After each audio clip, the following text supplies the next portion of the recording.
जय साई राम जी की, जय साई राम जी की, जय साई राम जी की।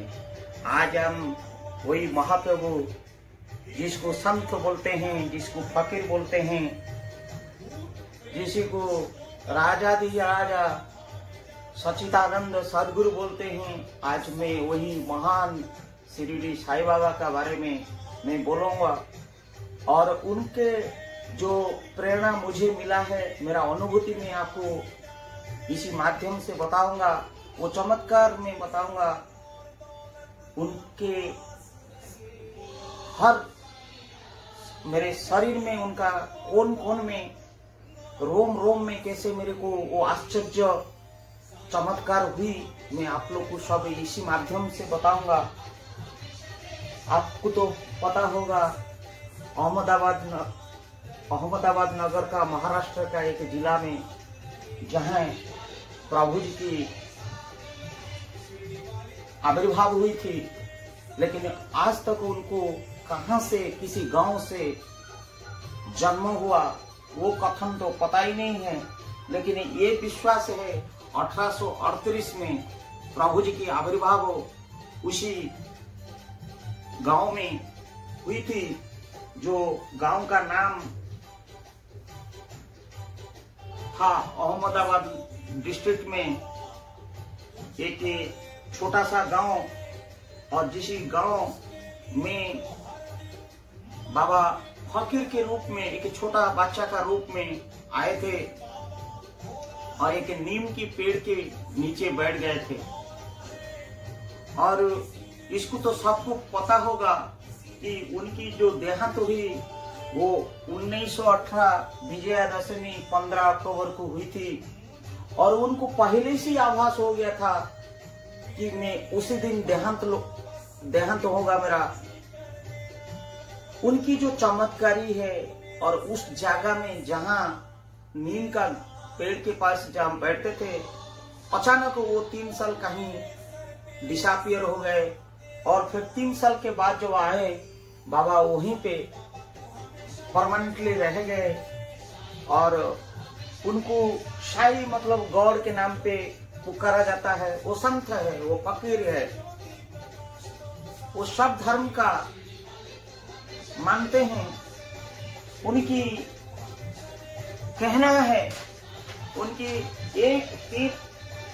उनकी बहुत बड़ा बात है कि प्रभु जी बोलते हैं, साई जी बोलते हैं, अल्लाह मलिक, गॉड इज मास्टर।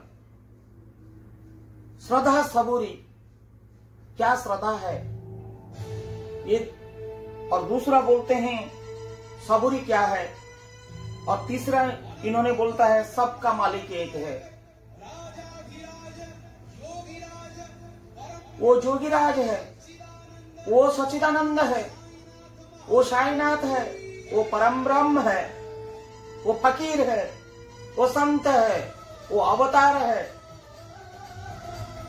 भगवान भेजा हुआ कलियुग का एक अवतार है। सब वो बोलते हैं कि श्रद्धा सबूरी, ये मंत्र लेके चलिए। क्या श्रद्धा? स्नेह, ममता, प्रेम, भाईचारा, एकता। इंसान होता है, कोई हिंदू, मुसलमान, सिख, ईसाई नहीं होता है। हम सिर्फ नामकरण करते हैं, वो प्रेम भावना में चलिए। पुकारने का उच्चारण खाली बदल जाता है। भाईचारा रखो, प्रेम रखो, आनंद रखो, मान रखो, संस्कार रखो, समृद्धि रखो, विकास रखो, प्रगति करो, दूसरों को मदद करो, दूसरों को दान करो, धर्म करो, कर्म करो, नियत करो, डिवोशन करो, डिटर्मिनेशन करो, डेडिकेशन करो। ये है श्रद्धा का अर्थ। एक हाथ में श्रद्धा, दूसरा हाथ में सबूरी। ये सबूरी क्या है?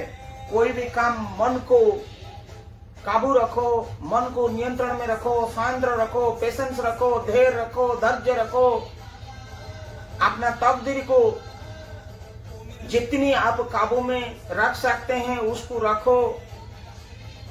किसी से आड़ामेंट नहीं करना, आरोगेंसी नहीं करना, अनसेफ बिहेवियर नहीं करना, किसी को अंडर एस्टिमेट नहीं करना, छोटा बड़ा नहीं समझना। ये है सबूरी। ये जो श्रद्धा सबूरी की मंत्र लेके प्रभु जी कोने कोने में सारा विश्व में उनकी प्रचार आज हो रहा है। वो प्रभु संत, वो फकीर, वो ऐसा है कि बाबा है, चमत्कारी बाबा, जो नीम का पत्ता को जो मीठा बना दिया था और रामनवमी के दिन दिया में जब उनको दिया का तेल नहीं मिला, वो पानी में सारिया दिया को जलाने शुरू कर दिया। ये चमत्कारी संत, ये फकीर, ये बाबा, ये राजगुरु, ये सच्चिदानंद, ये संत, ये फकीर की जो महिमा क्या बोलो। जो जगह में उन्होंने बैठे हैं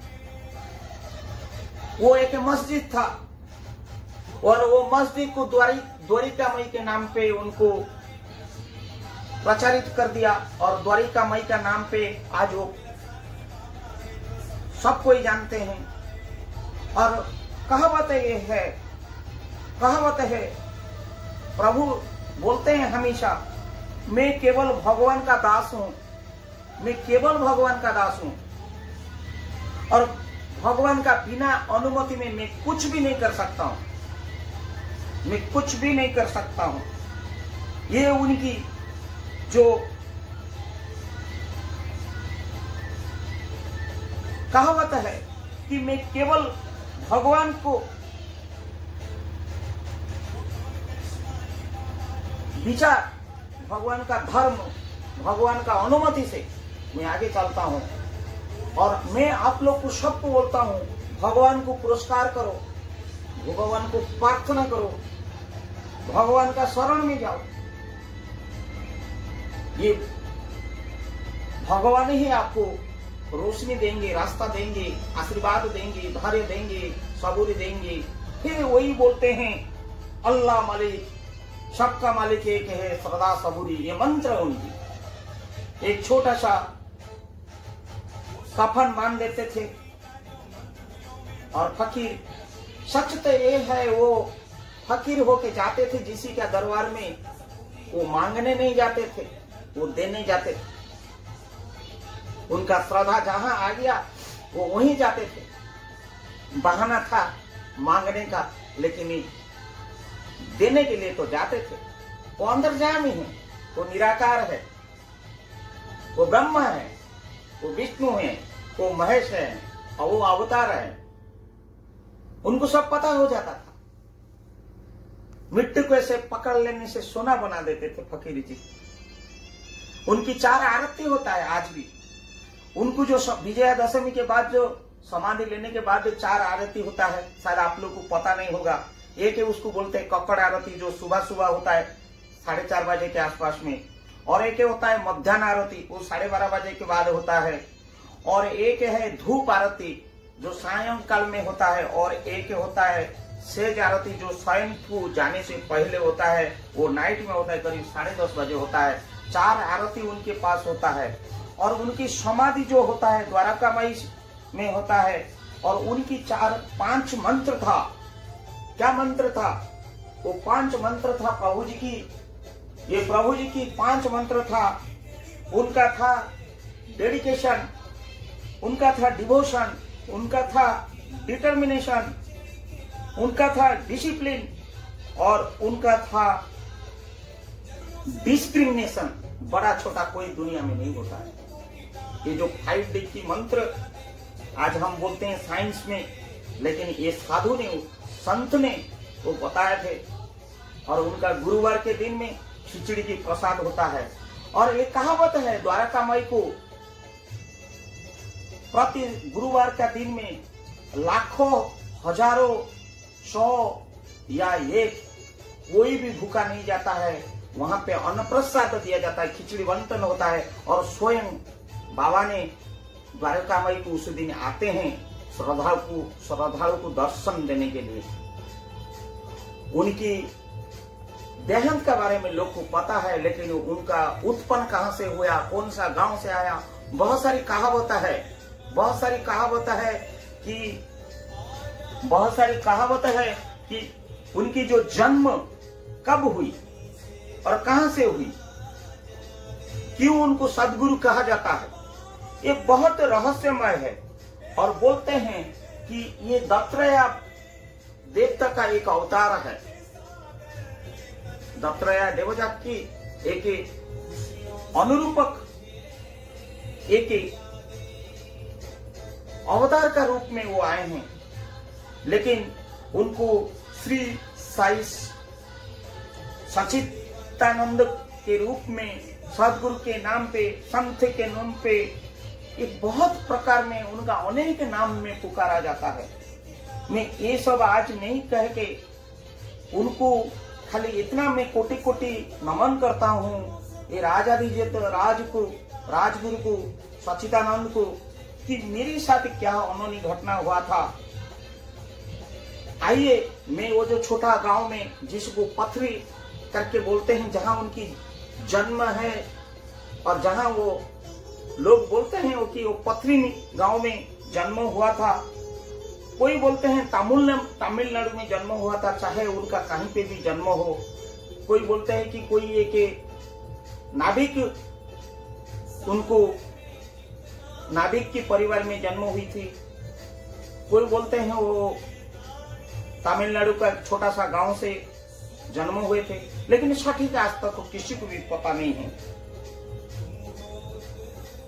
लेकिन ये तो सत्य है कि प्रभु ने जब से उनको बचपन से देखा गया, उनके नीम के पेड़ के पास, जैसे हमारा जगन्नाथ प्रभु नीम की दारू से ही बनते हैं, ऐसे ही वो नीम के नीचे ही बैठ के संन्यास में मग्न रहते थे, ध्यान में मग्न रहते थे। कितनी सालों चला गया, कितनी सालों चला गया। प्रभु सबका उपकार करते गया, आशीर्वाद करते गया। मेरे साथ जो हुआ कहानी मैं अगर नहीं भी बोलूंगा, आप लोगों का माध्यम पे दूसरों लोग को ये कहानी पता नहीं चलेगा। एक दिन प्रभु जी की बारे में मेरे को कुछ मालूम नहीं था, कुछ मालूम नहीं था। उस दिन मेरे को याद है, गुरुवार का दिन में खिचड़ी का प्रसाद चल रहा था। मेरा कर्मनपालम, विशाखापट्टनम के पास एक गांव, छोटा सा एक कर्मनपालम गांव में मैं किराया में रहता था, डुप्लेक्स में। और वो जो डुप्लेक्स में मैं रहता था, मैं कार लेके मैं जब 8:30 बजे ऑफिस निकल रहा हूँ और देख रहा हूँ एक बाबा जी की एक मंदिर है और बाबा जी की बहुत सारी फोटो लगा हुआ है और बहुत सारी गाड़ी घोड़ा है। इतना गाड़ी घोड़ा है, गुरुवार का दिन था और मेरे को तो आइडिया नहीं था वो क्या होता है, बाबा क्या होता है, क्या है क्या नहीं है। तो वो ऐसे करके वो बाबा का चिन्ह था, जैसे प्रभु जी की ऐसे ही थे, बहुत सारी चित्र विचित्र। और मेरा गाड़ी जाने के लिए रास्ता ही नहीं था। मैं एक आदमी को बोला कि एक भाई क्या हो रहा है, नहीं आपको पता नहीं है आज बाबा का दिन है, दरबार खुला है, आओ खिचड़ी खा के जाओ। काय क्या बाबा? तो बोले कि अरे साईं बाबा। अरे कौन सा साईं बाबा होता है यार, हमको तो पता ही नहीं है। तो उसके बाद वे बोला कि यार बाद में आऊंगा करके, मैं वो आदमी को बोला थोड़ा गाड़ी तुम सरका दो, मैं निकल जाऊंगा मैं कार लेके। और क्या हुआ कि वो गाड़ी में जैसे लेके जा रहा हूँ, जहां सब गाड़ी पार्किंग हुई थी खत्म हो रहा है, वहां पे एक फकीर खड़ा है और ऐसा जगह में खड़ा है कि मैं उसको ओवरटेक करके जा नहीं सकता हूँ। और वो हाथ में कुछ पकड़ा है और भिखारी जैसे। तो मैंने गाड़ी को रोका, मैं बोला कि बाबा जी थोड़ा आप साइड हो जाइए, मैं निकल जाऊंगा। मुझे बोले बेटा तुम ये प्रसाद खा लो, मुझे कोई दिया था, तुम खा लो इसको। मैं बोले कि नहीं बाबा मैं खाना खा के आया हूँ और मैं ड्यूटी जा रहा हूँ ना। ठीक है तुम ड्यूटी जा रहा है, थोड़ा देर यहीं पे 2 मिनट रुक जाओ क्योंकि आगे तुझे विपत्ति है। मैं बोले कि बाबा मेरे को क्या विपत्ति होगा, अभी तो रोड ठीक ठाक है, 9 बजे भीड़ हो जाएगा और अभी मैं जल्दी चला जाऊंगा। नहीं तुम बहुत जल्दी में हो, इसीलिए मैं तेरे को रोक रहा हूं, तो इसको खाओ। वो साईनाथ थे, वो स्वयं नारायण थे, वो भगवान थे, वो अवतार थे, दत्तात्रेय जी थे। मैं उनका बात नहीं मान रहा था। मैं उन्हें, भाई बाबा मैं निकलता हूँ, ससम्मान के साथ मैं निकल गया और उनका प्रसाद नहीं लिया। और मैं जहाँ देख रहा हूँ करमनपालम में, मैंने जिस राष्ट्रीय इस्पात निगम लिमिटेड रोड को जाने क्या और करमनपालम का इस तरह का जो गोल चक्कर है, वो गोल चक्कर के पास मैं गाड़ी लेके जा रहा हूँ, एक ट्रक आया, मुझे मार के उड़ा देता था। जस्ट मैं थोड़ा सा अगर ब्रेक नहीं मारता था, वो मेरा तुरंत को तुरंत एक्सीडेंट हो जाता था। और जैसे ट्रक पार हो गया, मैं तो सोचा मेरा गाड़ी एक्सीडेंट हो गया, लेकिन ऐसा कुछ भी नहीं हुआ था। लेकिन जैसे पार कर रहा हूँ, वो फकीर बाबा फिर खड़ा है, बोल रहा है, बेटा मैं बोला था ना तुझे, थोड़ा रुक जाते से गाड़ी पार हो जाता था, तुम क्यों हड़बड़ करते हो, लो अभी तो खा लो। मैंने बाबा का हाथ में लिया और बाबा का हाथ में पानी नहीं था, बोतल नहीं था, लेकिन खाली इतना ही था। लेकिन तुरंत उनका ये झूला में हाथ नहीं मार के एक हाथ में अचानक पानी बोतल आ रहा है, बोले पियो पियो। और मेरी मुंडी में से हाथ मारे, मेरे को मुंडी में जैसे हाथ मारे, मेरे शरीर पूरा कंपने लगा, हिलने लगा, रोम रोम होने लगा। मैं बोला कि क्या हो रहा है, मैं कुछ समझ नहीं पाया। मुझे एक आत्मसंतुष्टि मिल रहा है, मुझे एक आनंद मिल रहा है, मुझे एक निरानंद, मैं कौन सा दुनिया को चला गया, मुझे कुछ ही पता नहीं चल रहा है। मेरे मन में पूरा पवित्र होने लगा है। तो मैंने जैसे खाया, वो प्रसाद खत्म ही नहीं हो रहा, मैं खाते जा रहा हूँ, वो प्रसाद खत्म ही नहीं हो रहा है। मैं बोला बाबा वो प्रसाद खत्म ही नहीं हो रहा है आप, तो बोले खाओ और जितना बचेगा तुम रख लो, फेंकना नहीं। लेकिन इसको मैं फिर लेके घर तक गया, आप लोग को आश्चर्य होगा, मैं जितना खाया उतना ही फिर था। घर में फिर खोल के देखा तो फिर वो जो पानी का बोतल को मैं लेके गया, और जब पानी का बोतल में पी लिया था, थोड़ा सा था, वो पानी बोतल पूरा भरल था। मैं घर में जाके जैसे मैंने बताया सब मेरा परिवार लोग को, उन लोग आश्चर्य हो गए और विश्वास नहीं किए। तो फिर हम शाम को 5:30 बजे जब आरती में आए, हम पूरा वो जो नहीं मानते थे कि ये बाबा कौन है, कहाँ है, जहां से वो पार्किंग हुआ था, हम आके लम के सो के, जब वो सो गए पूरा एकदम साष्टांग प्रणिपात किए। और जब उड़ता हूँ, मेरे पीछे देखता हूँ खड़ा हो के बाबा खड़ा है, कोई बाबा खड़े हैं। मैं बोला बाबा आप हो? नहीं, मैं अंतर्जामी हूँ कहे। और फकीर के अंदर में कहा अदृश्य हो गए, मेरे कुछ पता ही नहीं चला। बोले कि भगवान तुझे भला करे, इतना बोले। मैं तेरे साथ हूँ। और आज मैं उनको गाला में लेके चल रहा हूँ, उनकी धारण करके चल रहा हूँ। ये एक मिराकल था। और ऐसे ही मेरी वो जगह से जब स्थानांतरण हुआ, मैं जैसे छत्तीसगढ़ को आया, छत्तीसगढ़ को आने के अंदर में मेरे को आज भी याद है, मैं दुर्ग एक्सप्रेस में आ रहा था, पूरी दुर्ग एक्सप्रेस में मैं निकल रहा था। और मैं एक छोटा जमीन खरीदी करने के लिए गया था कि ये जमीन कैसे करे। मेरे पास थोड़ा बहुत पैसा था, पैसा का इकट्ठा नहीं कर पाता था। मेरे को 2-2.5 लाख का मेरे पास था, और जमीन का कॉस्ट 6-7 लाख होगा। ये 2002 का बात, 2008 का, 2002-2003 का बात था। तो मैं बाबा का नाम लिया, हे बाबा ये कैसे होगा, ये तो डिस्प्यूट लैंड है, कैसे सब समाधान होगा। और छोटा सा घर मेरे को बनाना ही है, मेरे पास तो कुछ भी नहीं है, प्रभु कुछ रास्ता दिखा। मैं जब घर को गया तो एक आदमी आके मेरे को बोल रहा है, अरे आपका ना वो जमीन मैंने जो लिया था लीज में, वो पैसा मैंने नहीं दिया था, और आज आप ले लीजिए, और आपका कुछ काम होगा, और बहुत दिन लेट हो गया, इसलिए भैया माफ करना। मेरे को अचानक आश्चर्य हो रहा है कि वो पैसा मेरे को मिला। वो कितना सालों से वो पैसा नहीं दिया था, जो जमीन के हमारा लीज में लेके खेती किसानी कर रहा है, वो लाके दिया। थोड़ा बहुत वहां से मिल गया, और हमारा परिवार का ओर से थोड़ा बहुत हो गया। हमको पता ही नहीं चला, हमने जमीन तो खरीदी कर लिया। जमीन खरीदी करके हम दुर्ग एक्सप्रेस में जा रहा है, बैठ के सुबह सुबह बहुत सारी पैसेंजर है, और मैं सेकंड स्लीपर में बंधुगण बैठा था। जैसे बैठा था जैसे नींद खुला, क्योंकि करीब करीब रायपुर होता है वो 7:30 बजे, 8:30 बजे के 8:30 के आसपास में, 7:30 8:30 के आसपास में वो रायपुर का आसपास जैसे हुआ तो एक बाबा जैसे एक फकीर और बेहस में पूरा मांग मांग के भीख आ रहा है, कोई दे नहीं रहा है, सब तो सोए रहे। सुबह सुबह का था तो मैं उठ गया, मेरे को बोले कि दो बाबू दो, मेरे पास 20 रुपया में निकला और ऐसे दे दिया। और उस समय जैसे वो बाकी अड़ोस पड़ोस सब उठ गए थे, अगल बगल वाला सेकंड स्लीपर में तो आपको पता होगा मिडिल ब्लॉक होता है, अपर ब्लॉक होता है, साइड होता है, साइड अपर होता है, सब उड़ गए थे। तो उठ के देख रहे थे तो फिर बोले कि यार बेटा तेरे जेब में और पैसा है, तुम निकालो। मैं फिर 50 रुपया निकाल कर दिया। फिर बोले कि बेटा क्यों कंजूसी कर रहा है, तेरे पास और भी पैसा है, दो मुझे। तो फिर मैंने 100 दिया।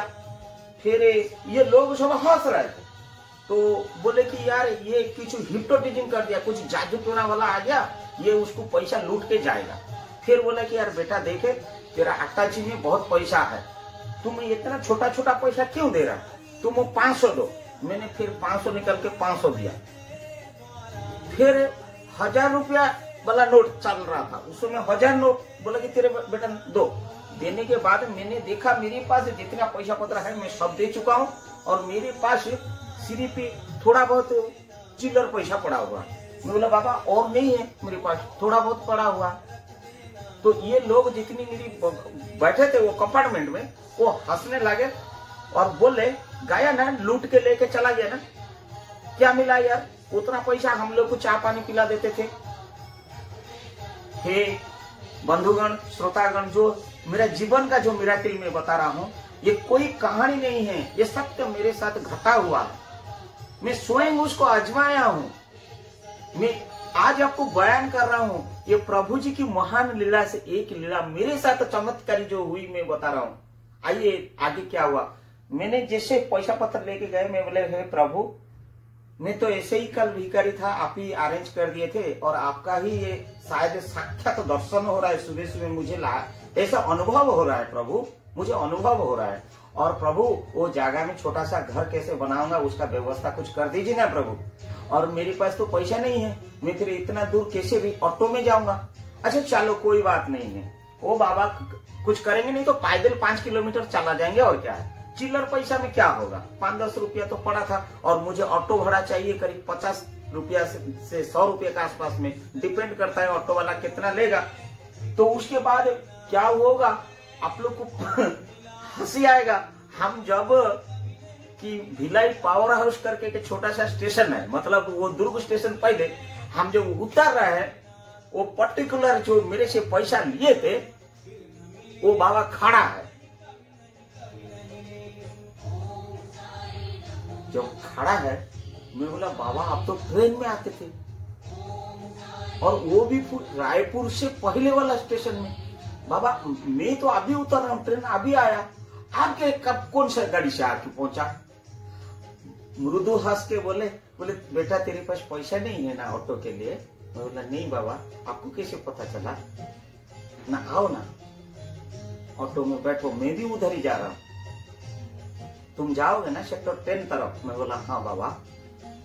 हमारा वो ऑटो में बैठे, मेरे को वो सौभाग्य हुआ, वो प्रभु का वो लीला, वो महान दृश्य लीला, अदृश्य लीला नहीं दृश्य लीला मेरे संग गए, और मुझे अनुभूति हो गया था कि बाबा मेरे साथ जा रहा है।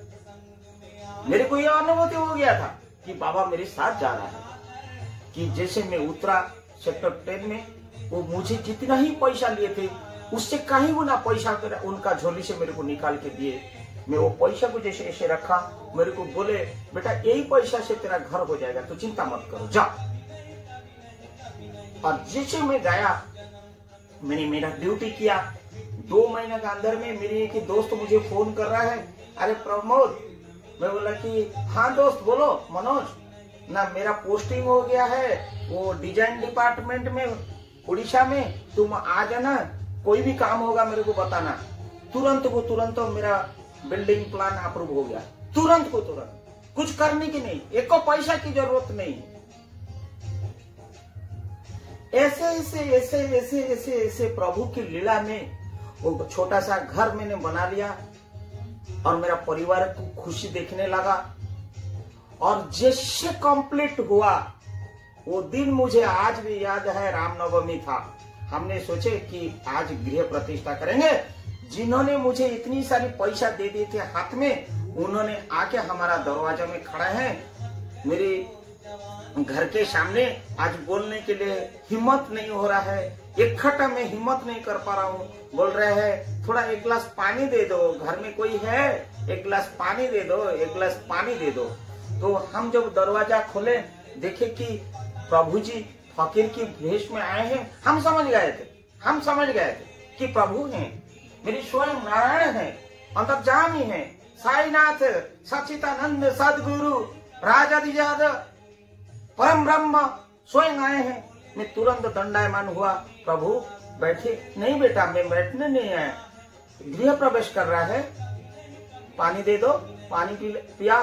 बोले कि बाकी पानी को लेके घर में छिटक दो, ये तेरा पवित्र हो जाएगा।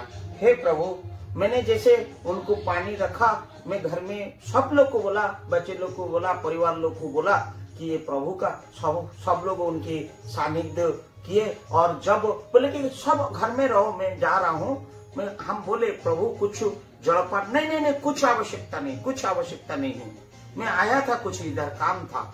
जैसे गए कहीं अदृश्य हो गए। और आज प्रभु का वो घर का आशीर्वाद से मेरी बच्चे लोग सब प्रोफेशनल होते जा रहा है और मुझे कोई कमी नहीं हो रहा है, और घर में कभी खाने का कमी नहीं हो रहा है। कहीं ना कहीं भगवान की आशीर्वाद बना है और प्रभु को शरणागमी हम लोग पूरा परिवार है। और प्रभु की ये जो चमत्कारिता, प्रभु जो संत की रूप में आते हैं और दया वर्ष के जाते हैं, मैं कह नहीं पा रहा हूँ। मेरे साथ अनेक मिराकिल है। और एक मिराकिल मैं बोलता हूँ, मेरे को एक इंटरव्यू को देना था, कोलकाता को मैं गया। मेरा वहाँ पे अभिमन्यु के दोस्त है और मेरे पास थोड़ा पैसा पत्र का प्रॉब्लम था। मैं अभिमन्यु को बोला इंटरव्यू के दिन अभिमन्यु का घर में रह जाऊंगा। मैं अभिमन्यु को बोला अभी फोन करके मोबाइल दुनिया में, ये 2011 का बात है और गर्मी का दिन था, मई जून का था, पूरा कड़क गर्मी था। हे अभी मैं कोलकाता आ रहा हूँ, थोड़ा इंटरव्यू है और इंटरव्यू देने के दौरान रात्रि जापन आपका घर में कर सकता हूँ क्या? अरे ये बेशक तू आजा। इतना दिन के बाद दोस्त बोल रहा है आजा, मैं तेरे को इंतजार कर। कब इंटरव्यू है? न परसों इंटरव्यू है। तू चिंता मत कर, मैं छुट्टी ले लूंगा, तेरे को इंतजार करूंगा। मैं बोला यार इंटरव्यू कब होगा, क्या होगा, तुम क्या इंतजार करोगे? नहीं चिंता मत करो। उतना ही बात खत्म हो गया और हम कोलकाता में पहुंच गए। और कोलकाता में जब पहुंच गए सॉल्ट लेक के पास, और हमारा वहां पे इंटरव्यू स्थल में हम पहुंचे, तो सुबह अभिमन्यु फोन किया, बोले कि यार मैं आज छुट्टी ले लेता हूँ। मैं बोला छुट्टी मत लो, क्योंकि इंटरव्यू कब खत्म होगा, इंटरव्यू के बाद मैं बुला लूंगा, तुम आ जाना, तब साथी होके निकाल जाएंगे, कोई टेंशन नहीं लेना। और इंटरव्यू ऐसे होते मैं लास्ट कैंडिडेट था, 27 कैंडिडेट थे और मैं एज वाइज सब स्क्रूटनिंग हुई थी और मैं ही लास्ट था एक्सपीरियंस हिसाब से। और जो पैरामीटर था मैं लास्ट कैंडिडेट था, 27वां कैंडिडेट। और मेरा इंटरव्यू खत्म होते 5:30, पूरा गर्मी का दिन, पूरा पसीना बह रहा है। और वो ड्यूटी गया, मेरा अभिमन्यु जो दोस्त है वो गया ड्यूटी। मुझे पता है दोनों का बात हो गया कि मैं ड्यूटी जा रहा हूँ, तो फोन करने से मैं ड्यूटी से आऊंगा, सीधा वो साथी होके घर निकलेंगे। और मैं जैसे निकलता हूँ कि इंटरव्यू दे के 45 मिनट्स मेरा जब इंटरव्यू हुआ, पूरा रोम पूरा पसीना बह रहा है, गर्मी का दिन, प्यास लग रहा है। मैं जैसे बाहर निकला वो बिल्डिंग के बाहर में देख रहा हूँ मेरा दोस्त अभिमन्यु मेरे लिए पसंदीदा थम्स अप, पूरा चिल्ड थम्स अप लेके खड़ा है। बोलता है यार पी तेरा काम हो गया यार, पी। मैं बोला यार अभी 20 साल के बाद दोस्ती का मुलाकात, तू याद रखे हो कि मैं थम्स अप पीता हूँ, मेरा मैंने यही है कि पसंदीदा सॉफ्ट ड्रिंक्स। बोले कि अरे दोस्त हो तो कैसे याद नहीं रखूंगा, पी। अरे मैं बोला तेरा नहीं, मेरा मैं लाता हूँ ना, तू टेंशन क्यों नहीं, मैं तो पी के खड़ा हूँ तेरे लिए। मैं बोला तू तो ड्यूटी में था, तेरे को एड्रेस कैसे पता चला कि मैं यहीं पे हूँ? अरे छोड़ ना, मैं यहीं पे रहता हूँ, मुझे पता नहीं, मैं यहाँ पे कोने कोने में रहता हूँ। मैं बोला ठीक है, तू पी, मैं ऐसे पी रहा हूँ, तेरा काम हो गया, तू आराम से पी, कोई टेंशन नहीं लेने का। मैं बोला कि अभी बहुत लोग थे, मैं तो 27 नंबर कैंडिडेट हूँ। अरे तू पी ना यार, तेरा काम हो गया, तू पी। मैं ऐसे पी रहा था, मुंह को ले रहा हूँ कोल्ड ड्रिंक्स पीने के लिए। बोल रहा है कि प्रमोद तुम यहीं पे खड़े रहो। मैं तुरंत गया, यूं आया, क्योंकि उसका पैसा मुझे देना है, दुकान वाला का मैं नहीं दिया हूँ, तो मैं दे के आता हूँ। जैसे मैं पी रहा हूँ और वो जैसे पैसा देने के लिए गया, अचानक मेरा घंटी बाजने लगा। हेलो प्रमोद, तुम कहाँ हो? मैं बोला कि कौन? ना अभी बोल रहा हूँ। बोला अभी तुम तो मेरे को कोल्ड ड्रिंक्स दे रहा है, मैं पी रहा है। अरे मैं ऑफिस से निकला नहीं यार, क्या बात कर रहा है? ये कोल्ड ड्रिंक्स काय का कोल्ड ड्रिंक्स? क्या कोल्ड ड्रिंक्स? कौन सा कोल्ड ड्रिंक्स? तू कहाँ हो? पूरा कोल्ड ड्रिंक्स मेरा हाथ से भाई गिरा। मैं टेंशन में आया। मैं बोला कि ये प्रभु कहाँ आए थे? वो जगह से देखी मस्तिष्क में लगा रहा हूं। ऊपर से फिर वो फोन घंटी फिर बाजने लगा। ऊपर से जो जहां इंटरव्यू दे के आया था वहां बोर्ड मेरे को बुला रहा है। अरे भाई वो तुम भाग गया क्या? नहीं, उनका पियन दौड़ के आ रहा है। अरे तुमको बुलावा आ रहा है। क्यों बुलावा आ रहा है? चलो मेरा इंटरव्यू तो कर। अरे बुलावा आ रहा है। फिर मैंने गया, मेरे को पूछा जा रहा है बोर्ड में कि हमारा बहुत अर्जेंट काम है, प्रोजेक्ट का काम है और आपको 90 महीना का माहौल तो नहीं मिलेगा नोटिस पीरियड का, ओनली 30 दिन के अंदर में तुम जाओ बढ़िया बिस्तर बांध के ये कंपनी में ज्वाइन करो। हे प्रभु, जो बोले थे कि तू पी, तेरा काम सब हो चुका है। मैं यहाँ पे कोने कोने में हूँ और मेरा अभिमन्यु को ये सब बात जब मैंने बताया वो स्टंड हो गया। मैं बोला प्रभु का ये दर्शन का मात्र से मेरी शरीर ही हर कोने कोने में प्रभु की लीला, ये चमत्कार, उनको केवल श्रद्धा रखो, उनके साथ प्रेम रखो, उनका शरणागत हो जाओ और उनका श्रद्धा ऑटोमेटिक आएगा, उनका बरसात इतना होगा। प्रभु का इतना लीला, इतनी अपार, इतनी करुणा, मेरे पास कोई शब्द नहीं है। ये मेरे साथ जो चमत्कारी हुई, मैं आप लोग का माध्यम से पहुंचा रहा हूं और आपको अच्छा लगा बुरा लगा मुझे उससे कोई मतलब नहीं है, मुझे जानना भी जरूरी नहीं है, क्योंकि सबका मालिक एक है, अल्लाह मल्लिक है, श्रद्धा सबूरी, सच्चिदानंद खिचड़ी प्रसाद का, महाप्रसाद का जो भोग लगाता है, दरबार लगता है। आज सारा विश्व उनको पूजा करता है। एक फकीर को, एक संत को, एक अवतार को मैं आपके ओर से और मेरे परिवार का ओर से, मेरे शरीर के ओर से, मेरे आत्मा का ओर से मैंने उनको श्रद्धा सुमन के रूप में कोटि कोटि नमन करता हूँ, साष्टांग प्रणाम करता हूँ।